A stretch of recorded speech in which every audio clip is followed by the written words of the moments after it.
जितनी बड़ी आपकी सफलता है उतनी बड़ी आपकी जिम्मेदारी भी बनती है, चुनौती भी है।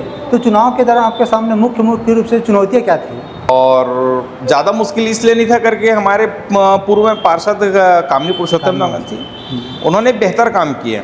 अभी भी हम लोग मूलभूत सुविधा के लिए संघर्ष कर रहे हैं, जो ये ठीक नहीं है। आपको क्या लगता है कि जो विकास नहीं हो पाया उसके पीछे कारण क्या रहा? क्या इच्छा शक्ति की कमी रही? उस बीच 5 साल की जो सरकार थी कांग्रेस की, उन्होंने विभिन्न योजनाओं को रोका है। कामिनी जी यहाँ से पार्षद थी बीजेपी की ओर से, उसके बाद उनका टिकट काट कर आपको दिया गया, तो क्या पार्टी उनके काम से संतुष्ट नहीं थी या फिर जनता संतुष्ट नहीं थी? भारतीय जनता पार्टी हमेशा नए लोगों को आमंत्रित करते हैं। विकास की बात करें हम तो वार्ड में जो 5 साल कामिनी जी यहाँ पार्षद बन के रही है, तो जो विकास का काम हुआ था तो उसी को आप आगे बढ़ाएंगे, क्योंकि आपके पास कुछ नया विज़न है काम करने के लिए? जी, हम उस विकास को तो आगे बढ़ाएंगे। जो लोगों की मूलभूत समस्या है उनको तो हम दूर करेंगे। पानी, बिजली, सफाई, स्वच्छता और जो रहते हैं उनको आगे बढ़ाते हुए हमारे पास और भी काम है। जल भराव की स्थिति बनती है और गर्मी आने के बाद जो पानी की समस्या होती है वो बहुत बड़ी समस्या कि जो जनता है इसे छुटकारा दिलाएंगे आप? जी, ये बहुत बड़ी समस्या है। हम उस जगह को चिन्हित कर रहे हैं जहाँ पे पानी की समस्या है, उसको दूर करने के लिए हम अभी से कार्य चालू कर दिए हैं। ठीक है, सब में काम होगा, लेकिन जो साफ सफाई की व्यवस्था है उसमें सुधार करने की बहुत ज़्यादा ज़रूरत है। जी, हम जागरूकता चलाने के लिए एक मुहिम छेड़ने वाले हैं, बहुत जल्द आपके सामने होगा। वो है कि लोगों को जागरूक कैसे करें। चुनावी वादे और चुनावी गोड़ दोनों अब समाप्त हो चुके हैं, अब बारी आ गई है काम की। जी हाँ, नगर निगम रायपुर का जो चुनाव है महापौर के लिए और जो पार्षद के लिए वो ख़त्म हो चुका है, अब बारी आती है काम की। नमस्कार, आप देख रहे हैं TNR न्यूज़ का खास कार्यक्रम तुहर पार्षद तुहर सवाल, और मैं हूं आपके साथ रिपेश ठाकुर। चुनाव के बाद लगातार हम अलग अलग वार्डों में जा रहे हैं, जो जीत कर प्रत्याशी आए हैं उनसे हम चर्चा कर रहे हैं और जानने का प्रयास कर रहे हैं कि आने वाला 5 साल वार्ड वासियों और वार्ड के लिए कैसा रहने वाला है। आज हमारे साथ मेहमान हैं सोहन साहू जी, जो बाल गंगाधर तिलक वार्ड से पार्षद है, जो जीत कर आए हैं। आपका बहुत बहुत स्वागत है। धन्यवाद। हमारे कार्यक्रम का पहला पड़ाव रहता है महोदय कि हम जानना चाहते हैं जो हमारे साथ मेहमान हैं कार्यक्रम में वो कौन है सोहन साहू जी, कैसे आपका राजनीति में आना हुआ, फिर आगे बढ़ेंगे चर्चा में। जी, मैं सोहनलाल साहू, वार्ड नंबर 18 बाल गंगाधर तिलक का नवनिर्वाचित पार्षद के तौर पर। मेरा बचपन एक साधारण परिवार से रहा है ताल्लुक़।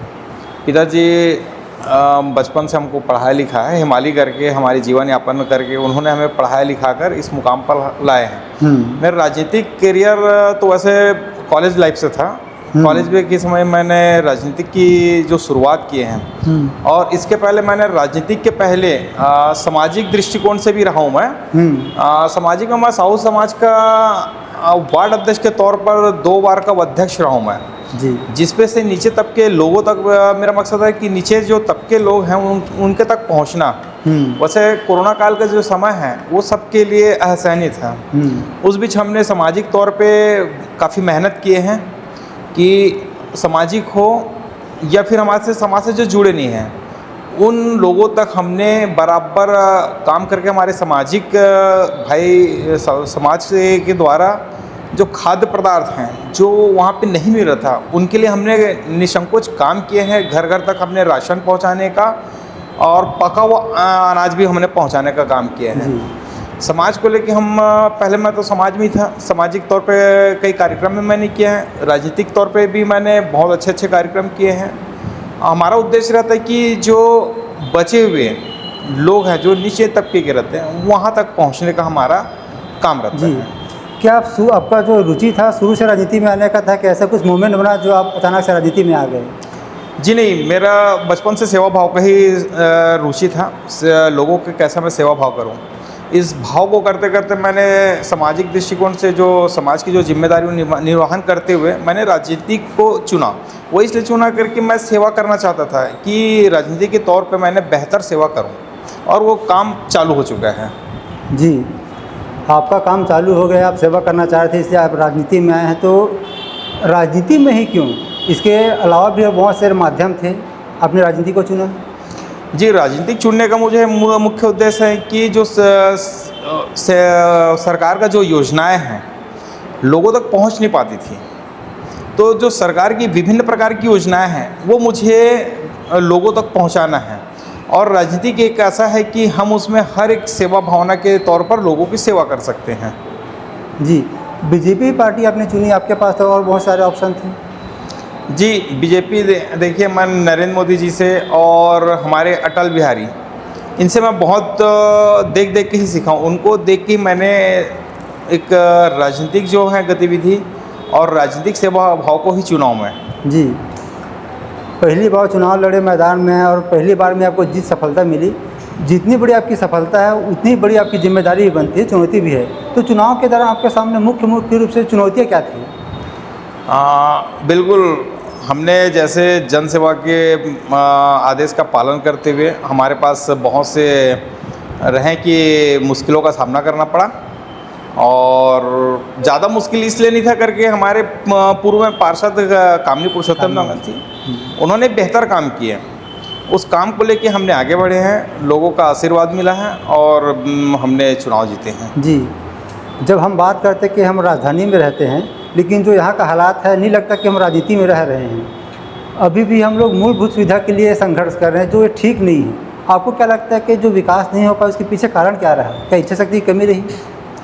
हमारे जो 15 साल की जो सरकार थी, उस बीच 5 साल की जो सरकार थी कांग्रेस की, उन्होंने विभिन्न योजनाओं को रोका है, गड्ढा किए हुए हैं, विकास कार्यों को वहाँ पे अनदेखा किया हुआ है। उन्होंने केवल भ्रष्टाचार किए, जो विकास की जो गति होना चाहिए था वो गति को रोकने का काम किया है करके। इसके पहले 15 साल में जाएंगे ना, तो वहाँ पे जैसे भारत माता चौक, इनके पहले आप देखिए वहाँ पे नहर पट्टी हुआ करता था, जो बदबूदार और गंदगी से हमारे पश्चिम के लाडले विधायक माननीय राजेश मूणत के द्वारा यहाँ पे बहुत विकास कार्य किए हुए हैं। उन विकास कार्यों को हमने गिनाना भी चालू किए हैं। और उसके बाद 5 साल के बाद जो अंतराल हुआ है, वहाँ पे भ्रष्टाचार और रायपुर शहर छत्तीसगढ़ को पूरा लूटने का काम किया है, इसलिए हम लोग पिछड़ गए थे। वापस हम लोग आए हैं साय सरकार के द्वारा, और फिर उसके माध्यम से साय जो काम की गति है वो बढ़ते गए। जी, कामिनी जी यहाँ से पार्षद थी बीजेपी की ओर से, उसके बाद उनका टिकट काट कर आपको दिया गया, तो क्या पार्टी उनके काम से संतुष्ट नहीं थी या फिर जनता संतुष्ट नहीं थी? भारतीय जनता पार्टी हमेशा नए लोगों को आमंत्रित करते हैं, और हमारे नरेंद्र मोदी का तो सपना ही है कि युवा और जो नए हैं उनकी टीम तैयार हो। वो उनके काम से तो जनता संतुष्ट है, वैसा कोई ये नहीं है, लेकिन नए लोगों को मौका दिया गया है, इसके कारण और कोई कारण नहीं है। जी, विकास की बात करें हम तो वार्ड में जो 5 साल कामिनी जी यहाँ पार्षद बन के रही है, तो जो विकास का काम हुआ था तो उसी को आप आगे बढ़ाएंगे, क्योंकि आपके पास कुछ नया विज़न है काम करने के लिए? जी, हम उस विकास को तो आगे बढ़ाएंगे, जो लोगों की मूलभूत समस्या हैं उनको तो हम दूर करेंगे। पानी, बिजली, सफाई, स्वच्छता और जो रहते हैं उनको आगे बढ़ाते हुए हमारे पास और भी काम हैं। जैसे आप देखेंगे कि हर एक उद्यान, गार्डन, उनका कई काम प्रोजेक्ट रुके हुए हैं। हाई मास्क है, गौ सेवा को वहाँ पे अस्पताल का निर्माण कराना है। यहाँ पे कोई बड़ा अस्पताल नहीं है, हम उसके लिए मांग करेंगे। और भी कई ऐसे हैं जिनका हम आगे विकास कार्यों को लेकर जाएंगे। जी, हम लगातार वार्डों में घूमते रहे हैं, चाहे वो बरसात हो, चाहे वो गर्मी हो या फिर ठंडा हो। जब बरसात का समय आता है तो थोड़ा सा पानी बढ़ने के बाद जो जल भराव की स्थिति बनती है, और गर्मी आने के बाद जो पानी की समस्या होती है, वो बहुत बड़ी समस्या कि जो जनता है, इसे छुटकारा दिलाएंगे आप? जी, ये बहुत बड़ी समस्या है। हम उस जगह को चिन्हित कर रहे हैं जहाँ पे पानी की समस्या है, उसको दूर करने के लिए हम अभी से कार्य चालू कर दिए हैं वो। और जहाँ जल भराव का रहता है, हम उसको चिन्हित करके उस जगह के लिए चिन्हित करके हम उस जगह में जा रहे हैं, ताकि उसके पहले, बारिश के पहले वो काम कर सकें, ताकि जल भराव का जो समस्या है वो दूर हो सके। जी, जो क्राइम की स्थिति है रायपुर में बहुत तेज़ी से बढ़ रहा है, और इससे छूता आपका वार्ड भी नहीं है, तो क्या इनसे निपटने के लिए आपके पास कुछ प्लान है, जैसे CCTV कैमरा लगाना हो गया, पेट्रोलिंग करना हो गया, या फिर अन्य माध्यम से? जी, हमारे पास इसके लिए अलग से प्लान तैयार किए हुए हैं। हम अभी जाके थाना इंचार्ज को बात करेंगे वहाँ पे क्राइम को रोकने के लिए, कि जो चौक चौराहे में जो भीड़ रहती हैं, स्कूल कॉलेज के बीच जहाँ पे रुके रहते हैं, असामाजिक तत्व रहते हैं, जमाड़ा रहते हैं, नशीला पदार्थ जो बेच रहे हैं, या फिर जो नशीला पदार्थ खुले में कर रहे हैं, हम उसको बिल्कुल ठीक करेंगे। और CCTV का कैमरा का मांग किए हुए हैं, जहां हम लोगों को लग रहा है कई जगह हम लोग चिन्हित किए हुए हैं जहाँ पे लगता है कि यहाँ पे लगाने की ज़रूरत है, हम बिल्कुल वो कर रहे हैं और बिल्कुल क्राइम को रोक के रहेंगे। जी, आपके वार्ड में हम घूम रहे थे तो वहाँ के जो वार्डवासी हैं उनका एक ही कहना था कि और सब चीज़ तो ठीक है, सब में काम होगा, लेकिन जो साफ़ सफाई की व्यवस्था है उसमें सुधार करने की बहुत ज़्यादा ज़रूरत है। लेकिन हमारा मानना यह है कि आप सफाई जितने भी करवा लीजिए, जब तक कि जागरूकता नहीं होगा साफ सफाई दिखेगा नहीं। तो जागरूकता फैलाने के लिए भी कुछ कैंपेन चलाने वाले हैं? जी, हम जागरूकता चलाने के लिए एक मुहिम छेड़ने वाले हैं, बहुत जल्द आपके सामने होगा। वो है कि लोगों को जागरूक कैसे करें।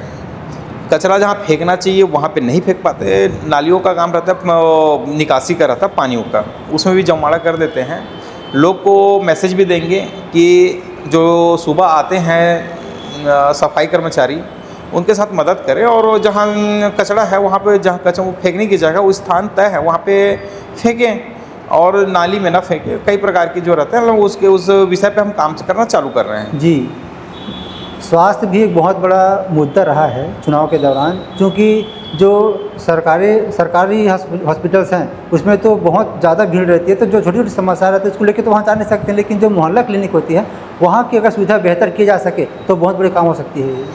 जी, स्लम वाले जो गाड़ियाँ चलती हैं वो फ़िलहाल आ रहे हैं, लेकिन उसमें जो लोगों की जो आना चाहिए उसमें आ नहीं रहे हैं। हम इसके लिए सुधार का काम कर रहे हैं। लोगों को जैसे मच्छर से राहत पाने के लिए बाकायदा उसमें छिड़काव करवा रहे हैं, फॉगिंग मशीन भी करवा रहे हैं, और जो स्वास्थ्य को लेके है ना वो उसके लिए हम लोग नियमित रूप से काम चालू कर रहे हैं। जी, प्रधानमंत्री आवास बहुत बड़ा एजेंडा रहा है बीजेपी की ओर से। अगर बात करें तो अब ट्रिपल इंजन की सरकार है, जो आवास योजना है उस पर कितना तेज़ी से काम करने वाले हैं, कितना लाभ दिला सकते हैं अपने वार्डवासियों को? जी, हमारे में स्लम एरिया हम लोग चिन्हित किए हुए हैं। कुछ जगह पे हैं, आदर्श नगर है, पहाड़ी पारा है और बाजार पारा जो अशोक नगर से कनेक्टेड है।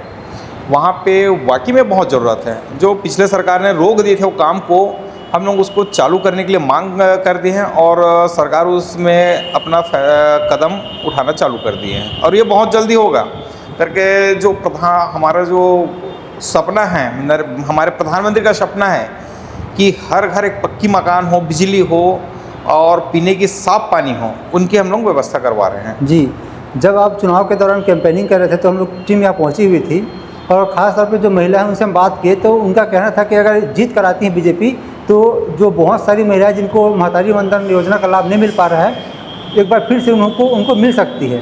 तो जो उनकी आशा है उनको आप पूरा करेंगे? बिल्कुल, हमने महिलाओं को बोल के रखे हैं कि हमारी नारी शक्ति हैं, जिनको अगर पैसा नहीं मिल रहा है या किसी कारण से रुका हुआ है, चाहे निराश्रित पेंशन है, उनके लिए फॉर्म भरना चालू करवा रहे हैं और अप्रैल से मिलना चालू हो जाएगा। जी, जो 5 साल का कार्यकाल रहा है ढेबर जी का, उनको किस प्रकार से देखते हैं, कितना विकास का काम हो पाया है? उनसे हमारी चर्चा हुई थी इसी कार्यक्रम में, तो उनका कहना था कि 5 साल में बहुत बेहतर काम हुआ है। अब ढेबर जी से क्या आशा कर सकते हैं? उनका नाम आते हैं तो सबसे पहले रायपुर शहर एक भ्रष्ट शहर के नाम से जाना जाता है। उनको हमारे ऊपर थोपा गया था, जो जनताओं का जो वोट देने की जो प्रक्रिया उसको ख़त्म कर दिया गया था।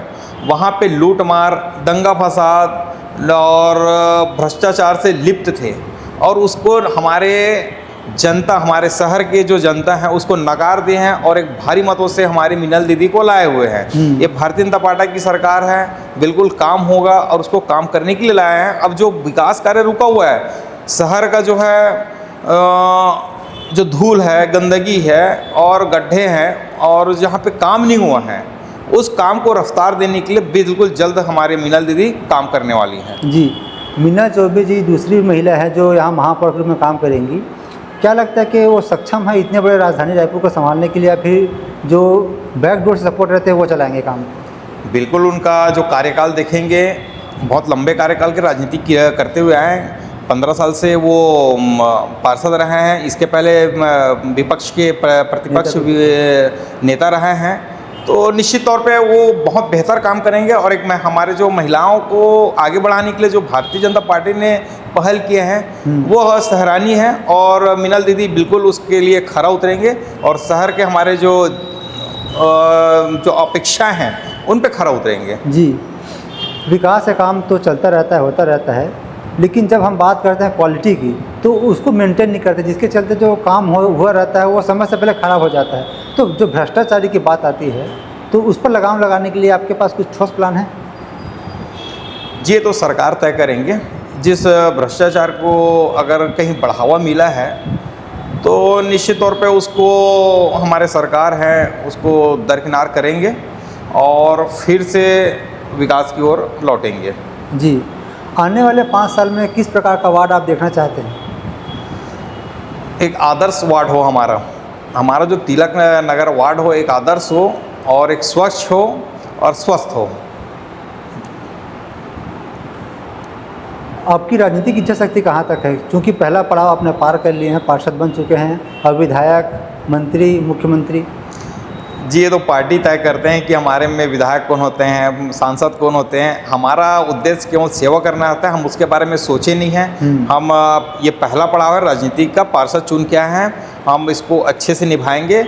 हम अपना भविष्य तो बता नहीं सकते, न तय कर सकते हैं। जो उन्होंने जनता ने हमें आशीर्वाद दिया है, हम उस पर निश्चित तौर पर खरा उतरेंगे। अभी शपथ ग्रहण तो हो चुका है पार्षद और महापौर का, लेकिन जो जोन में अध्यक्ष बनने की बात है उन पर भी मंथन चल रही है। ऐसा उड़ते हुए बात आ रही है कि आपका भी एक नाम शामिल है जोन अध्यक्ष बनाने के लिए। जी ये तो पार्टी तय करते हैं कि जोन अध्यक्ष हो, MIC में किसको जाना हो। हमारा रिपोर्ट कार्ड ऐसा है कि सेवा करना है, जनता के बीच रहना है। हम तो इस बारे में सोचे भी नहीं हैं। अगर आप बोल रहे हैं तो अच्छी बात है जी। अगर जोन अध्यक्ष के नाम आ रहे हैं तो वैसे हम तो सोचे भी नहीं। हम तो एक सेवा के तौर पर हैं, सेवक के तौर पर हैं। जो हमारा जो परम उद्देश्य है कि सेवा करना, लोगों के बीच जाना है और जितनी भी उनकी मूलभूत समस्या है उनको दूर करना है और वार्ड में कुछ नया करना है। जी, आपका बहुत धन्यवाद, समय निकाले हमारे साथ चर्चा किए। जाते जाते हमारे माध्यम से कुछ संदेश देना चाहेंगे वार्डवासियों को? आपने मुझे इतने भारी मतों से जन आशीर्वाद दिए, उनके लिए मैं आप सबका आभार व्यक्त करना चाहता हूं। बहुत बहुत धन्यवाद। आप ये मान के चलिए आपने एक बेटा चुना है, एक भाई चुना है और एक दोस्त चुने हैं और मैं निश्चित तौर पे कह सकता हूं कि मैं सेवा करने आया हूं और यहाँ पे मुझे राजनीति से कोई मतलब नहीं है। आपके बीच रहकर मैं काम करूँगा, ये मेरा वादा है।